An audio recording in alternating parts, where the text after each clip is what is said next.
Ассаламу алейкум, урматтуу мусулман бир туугандар. Бүгүн сиздерге Аллах Таалам өзгөчө кылып жараткан макулуктарынын бири төө тууралуу бир аз маалымат беребиз. Негизинен жаратылыштын баары эле Аллах Тааланын кудурет белгилерин курчап турат. Адам баласы аларды көрүп, үлгү алып, Аллах Тааланын улуктугун билип түшүнүүсү керек. Аллах субханаху ва таала өзүнүн ыйык китебинде төө тууралуу баяндап мындай дейт: "Афала яңзуруна илал ибили кайфа хуликат?" Алар карашпайбы төөнүн кандай жаралгандыгын?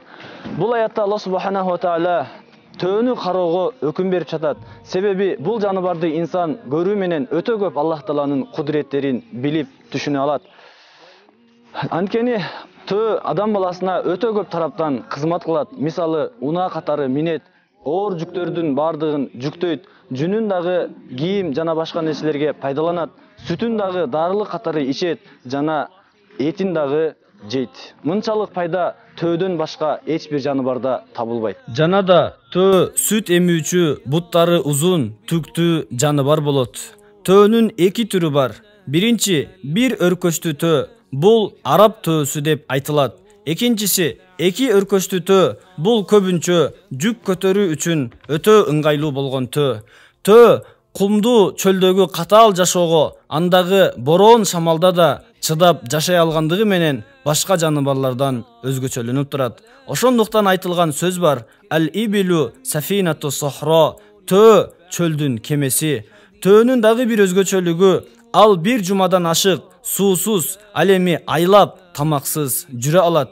Ал бир ичкенде 100 литрден 130 литрге чейин суу ичет. Адатта башка жандыктар жей албаган нерселер менен азыктанат. Мисалы, тикендүү чөптөр жана кургак, жалбырак бутактар менен азыктанат. Төө кепшөөчү жаныбар болгон үчүн өсүмдүктөрдүн кайсыл түрүн болсо да аны жеп сиңире алат. Төөнүн бир канча дагы өзгөчөлүктөрү: биринчиден, анын көзүндө эки катар узун кирпиги болот жана ысык кумдан көздү сактоо үчүн кошумча кабагы да болот. Экинчи, мурду качан бороон шамал болгон учурда анын мурду жабылып калат. Үчүнчүсү, кулагы кичине болот. Качан шамал болгон учурда сууктан тосуу үчүн жана сууктан сактануу үчүн.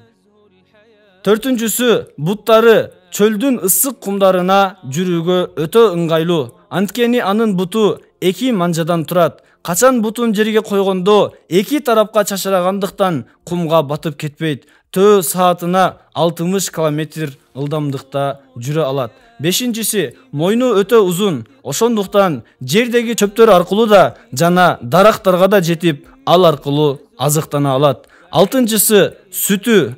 Уйдун сүтүнө караганда ден соолукка өтө эле пайдалуу. Өзгөчө ич ооруларга, сахар жана башка ооруларга да шыпа болот. Курамында майы аз болот. Жетинчиси, өркөчү. Анда 45 килограммга чейин май сакталат. Качан тамак аш жок болгон учурда энергия булагы катары ошол майлары суу жана азык болуп берет. Жана да бул төөнүн өзгөчөлүгү, бул ыйлоочу жаныбар болот. Качан аны мууздагандан алдын жана баласынан ажыраган болсо, же кандайдыр бир буга кыйынчылык жеткен болсо, адам сыяктуу көзүнөн жаш чыгарып ыйлайт. Жана да төө 40 жылдан 50 жылга чейин жашай алат. Төөнү кароо, багуу, муну минүү, бул дагы пайгамбарыбыз саллаллаху алейхи ва саллям аткарган, кылган сүннөттөрүнүн бири. Ыйык Кур'анда да төө тууралуу 7 жерде айтылынган.